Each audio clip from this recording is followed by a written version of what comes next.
So, you already have the divorce papers ready? Are you trying to scare me? You know I'm ready for this at any time. You'd better calm down and think about what you just said. With that, my husband Jackson got up and went into his room. My name is Kama, and I'm a 28-year-old office worker. I got married a year ago to a man named Jackson. We met on a blind date, and after dating for a year and a half, he proposed to me. Although I thought we got married a bit too soon, I'd always wanted to be married and have children before turning 30, so I accepted his proposal.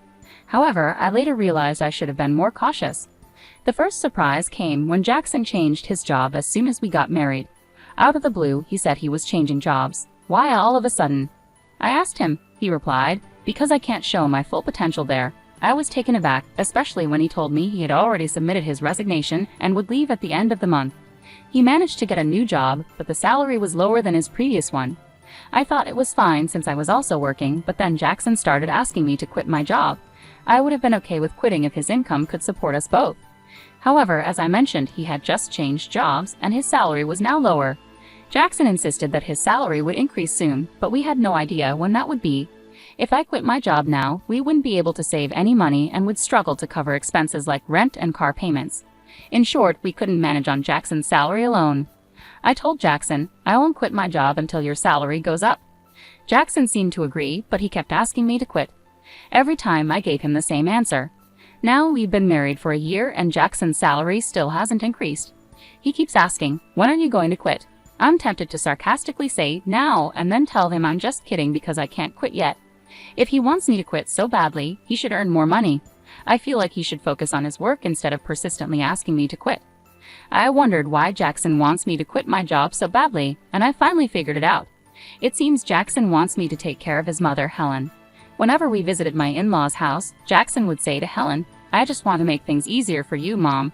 Helen would graciously thank him, and then Jackson would add, but we're both working, giving me a meaningful look. It was as if he was subtly pushing me to quit my job.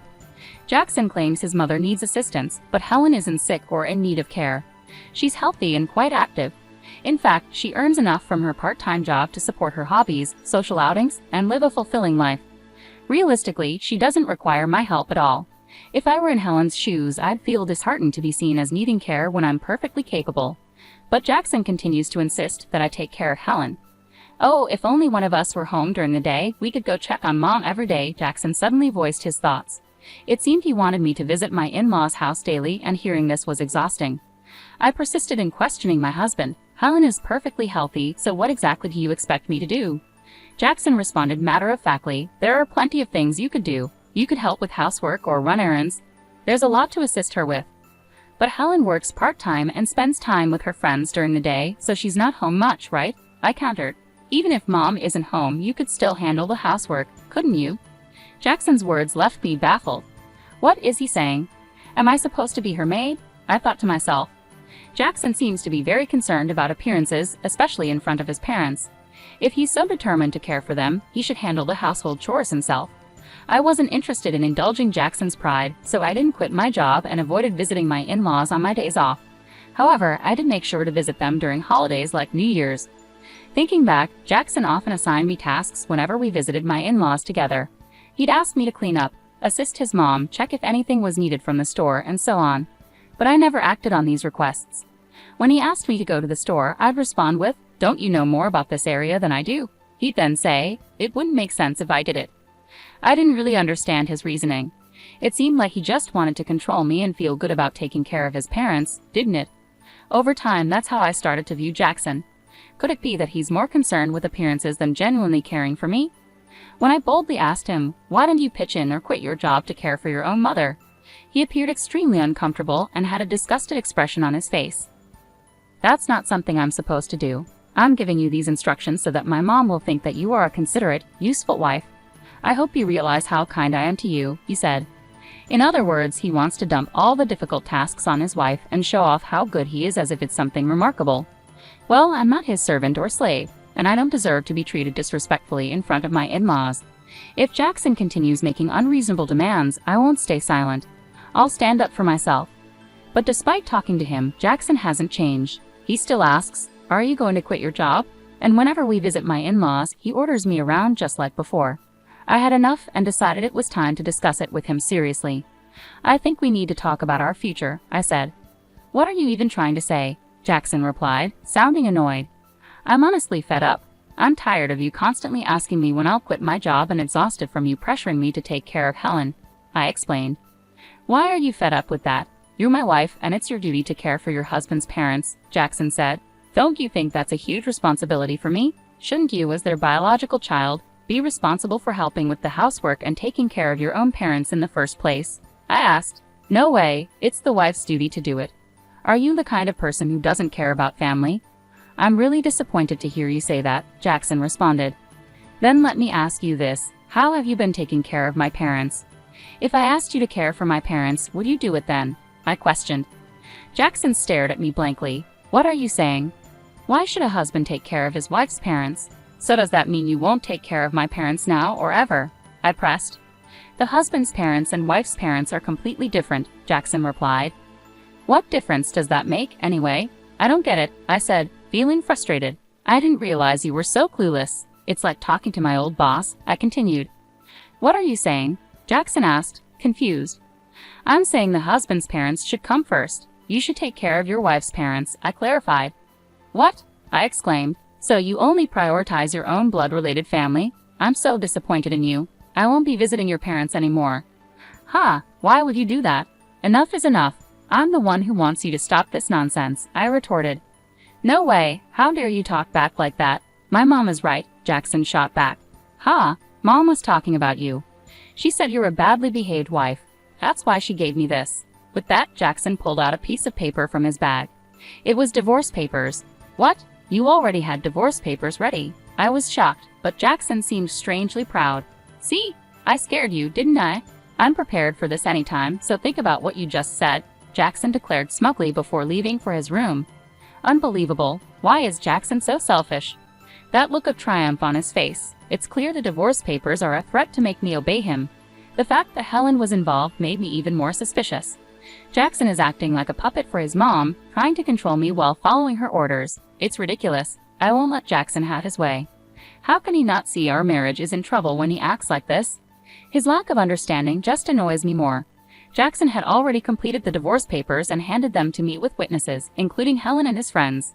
This meant I could sign and file them whenever I chose. The next day, after Jackson went to work, I filled out the divorce papers and submitted them to the city office. As a precaution, I also filed a notice of non-acceptance of the marriage certificate. I called my parents and explained the situation, knowing Jackson might threaten to file the marriage certificate on his own if he found out. My parents were shocked that I had already prepared the divorce papers but fully supported my decision. Outraged by Jackson's behavior, they offered to help me move my belongings immediately. Taking a leave from work, I had my parents come over and relocate all my things to their house while Jackson was away. I decided to stay with my parents for a while. It was the first time in a long time that I felt truly comfortable and at ease in their home. Reflecting back, Jackson never did his share of housework. I was the one cooking dinner after long work days and handling all the cleaning and laundry on my days off. On top of that, he expected me to care for his parents, which was impossible. That night, Jackson called me, probably just back from work. Hello? Hey, where are you right now? I'm at my parents' house. Oh, why would you go back there without my permission? And where's all your stuff? Don't tell me you're staying the night. I almost laughed. How could he think I was staying when I had taken most of my belongings with me? It showed his selfishness to even suggest that I move out of the house. I'm not coming back, I said firmly. What are you talking about? Come back here and make me some food. Make it yourself, I replied, ending the call. I couldn't discuss divorce with him if he continued to behave this way. I decided to wait for him to come to my parents' house and blocked his number. A week later, Jackson showed up at my parents' house, accompanied by his parents. They all wore serious expressions. I led them into the living room, and we faced each other, 3 against 3. How could you do this? How could you leave without my permission? Jackson demanded. Well, you were treating me like a housekeeper. All I asked you to do was take care of your family, I countered. That's not true. What kind of wife are you if you don't take care of Jackson? Helen shot me a fierce glare. My father began to tremble with anger, but I interjected. Jackson told me to quit my job and care for Helen, saying it was my duty as his wife. Yet, when it comes to my family, he expects me to handle everything alone. Ultimately, Jackson wants obedience and uses me to care for his parents while taking credit for it. That's why he prioritizes his parents over mine. Have you heard Jackson say these things? Helen continued to glare, but Carter looked confused, indicating he hadn't heard this before. "Let's clear the air," Jackson said suddenly, bringing up the divorce papers and claiming it was Helen's idea. "Why would you suggest that?" Carter asked, clearly surprised. "Oh no, it's because Camilla has an attitude problem," Helen stammered. "And did you really say that Camilla's parents aren't a priority?" I pressed. "Well, it's only natural that your own parents come first," Helen retorted defensively. "Don't be absurd. I came here to support you after hearing about the unfair treatment Camilla endured, but now it seems you're the one at fault." "Don't hide behind your parents' authority to get your way," Carter said, making Jackson visibly shrink in his seat. Carter then apologized to me and my parents. "I'm truly sorry for the trouble caused by my foolish son. I will have a serious talk with him." "Carter, you're not to blame at all, so please don't apologize," I replied. "Thank you for your kind words, but there's something else I need to say." Turning to Jackson, who was now nervous, I said, "The divorce papers you gave me, I've already filed them. We're no longer married." Jackson and Helen both turned pale. "Why did you file them without my permission?" Jackson demanded, shocked. "You told me I could file them whenever I wanted. Besides, you had already filled out your part and had Helen sign as a witness," I calmly explained. "Oh, that was," Jackson stammered, clearly at a loss for words. Carter, furious, intervened. "Jackson, you used divorce as a threat." He slapped Jackson across the face. Helen was visibly shaken by the confrontation. "I apologize deeply that you had to witness this. You're right to divorce this fool." "On behalf of Jackson, I'm truly sorry for ruining your marriage," Carter said, grasping Jackson by the collar and demanding apologies from both Jackson and Helen before escorting them out of the house. Later, I thanked Carter for his intervention. He ensured that all of Jackson's assets and property were transferred to me without any hassle. Despite my higher income and managing our household, it was a relief to secure everything from our marriage. I later learned that Carter had divorced Helen, clearly disgusted with her actions.